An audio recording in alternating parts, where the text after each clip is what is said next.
Our next inductee is C.Kemenah.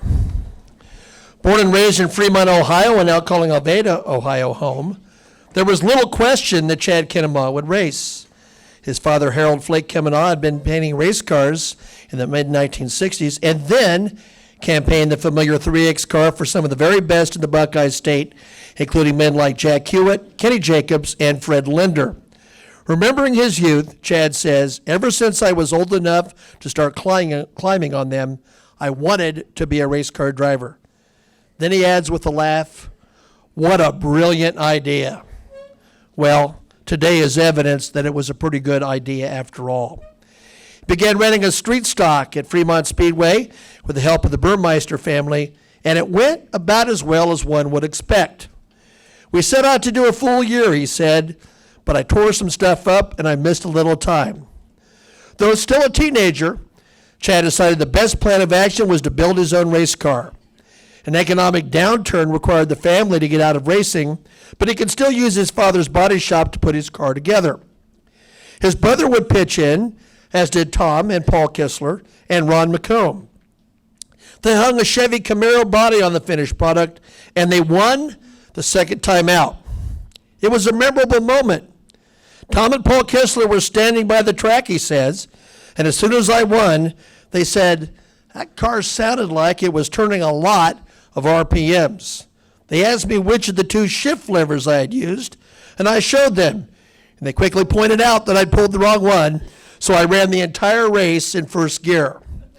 In a story that's been told myriad times, however, when he looks back on those early days, he said, we had an absolute blast. He got a chance to run a 305 sprint car at Attica, and then the Burmeister family came through again. Given an opportunity to go sprint car racing, he figures in the first 2 years he only raced 14 to 17 times. Yet it was a start. On June 11th, 1994, he won at Fremont, and he was on his way. Kemenah would have initial success with Chuck Steinbrück. He was the king of Buckeye Speedway, now Wayne County, in 1995 and 1996, and in the latter season, he notched 14 victories. He served notice in 2000 when he won with the All-Stars 3 times and finished third in points behind Kenny Jacobs and Rodney Duncan. After finishing second to Jacobs in 2001, he made it all the way to the top in 2002. He would reel off 4 straight titles. He was also the Eldora Speedway track champion 4 times. He raced with the Roll of Outlaws in 2006. He was the Kevin Gobrecht Rookie of the Year. He had notable wins with the Outlaws, including his first trip to Victory Lane at I-55 in 2006, and in the final World of Outlaw appearance at the famed Manzanita Speedway in 2008. We are also at a place where Kemenah shined. He was the Knoxville Nationals runner-up in 2004, and he also had 2 top 5 finishes. He also had a 3rd place finish at the Kings Royal, and he does think about that one as one that got away. Chad returned to the All-Stars, winning his 5th and 6th series titles in 2006 and 2017. All told, he notched 35 All-Star wins and topped the prestigious Ohio Speedway points in 2002 and in 2016. Got it up and mixed it up with the Silver Crown Series here the last couple of years, but largely he's been sort of looking over his son Creed's racing career. If there was an important influence on his career beyond his immediate family, it would probably be the outstanding racer Fred Linder, who had raced for his dad. Thinking back, he says, when I was little, I was that annoying kid pestering everyone. There was no better teacher than Fred. He was from the era where you could play, but only when the work was done and not before. He said, if you're going to do this, you are going to work. He taught me the right way to do it. As he ponders his career, he says, I took pride in being consistent.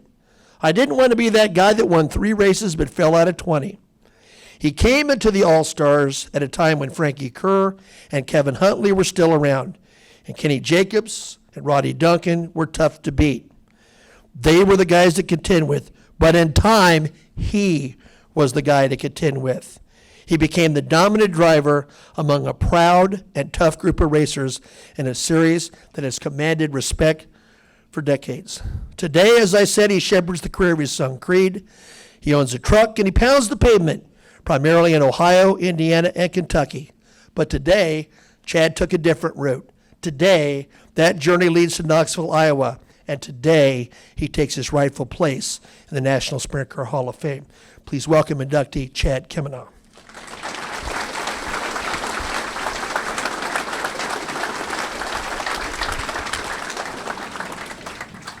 Thanks, sir.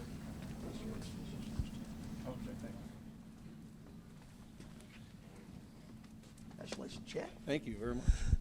How about that, huh? Yes, don't really seem real yet. Kind of speechless, actually. I'm not too often speechless, but I know Bob had vouched for it the day I got phone calls, definitely speechless. But thank everybody here at the Hall of Fame, everybody that's involved in it, everyone else got inducted today. This is, like I said, I don't even know if there's a word. Maybe a month from now I could sit back and come up with some good phrase, but just absolutely incredible. And we talk about the guys you raced against, and you and I chatted a little about that, and drivers that everyone knows, and drivers that went underneath the radar a little bit, but that was no dog and pony show you were going against, and you won the title 6 times. Yeah, you know, I mean, first when I got to the All-Stars, it was Kenny Jacobs, of course, and Joey. I got to race against him, and they were on a different level than I was on, you know, and I thought, man, I just can't do this, but I wasn't going to quit, so next thing I know, we got close to Kenny on the one year. Then my next season there, we won our first title. But I don't know, just the whole thing, just like I say, this just seems so unreal to be standing here. Look out, you know, somebody like Tommy Sanders and Shirley Keir and all them guys. They really was a big thing getting my career going. Tommy sent me to Australia for the first time, and just now trying to ruin my kid, I guess. It's a brilliant idea. That's what you all made. Yeah, You know, when you made the comment, and I quoted it about those early years. I mean, sometimes when you're in the middle of it and you're vying for these championships, you're going these big races, it can become intense in a job. And sometimes you look back sort of wistfully on the days when it's 3 buddies putting a cart on a racetrack and just going out and banging around and having fun.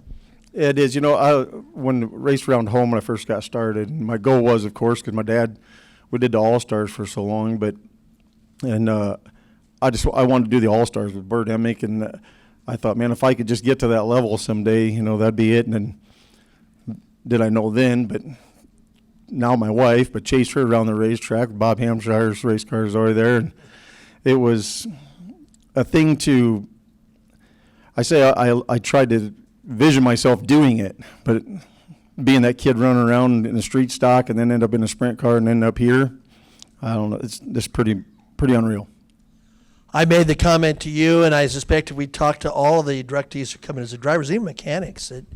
It's sometimes the one that got away that drives you the nuts. And you were telling me about the King's Royal, and I could feel the pain come right through the receiver. Yeah, I don't think that one will ever go away. You know, it's a difference if you lead a lap or two, but to lead, I don't know what it was, 30-some laps, then that was the year of the flat tire drama, and go to the tail and end up coming back a third. But at that point, third might as well have been dead last. But it was Eldora, just growing up from there meant so much to try to, you know, win a big race like that one. So many times we were so close, but just wasn't meant to be, so it didn't happen. It didn't happen, but a lot happened. And the reason you're here is because a lot did happen, and that's the time. I know when you're in the middle of it, sometimes it's hard to step back and reflect, but this is a reflection time. I mean, this is an indication that all those miles, all those times in the garage, all those races paid off to this. A lot of miles, yeah.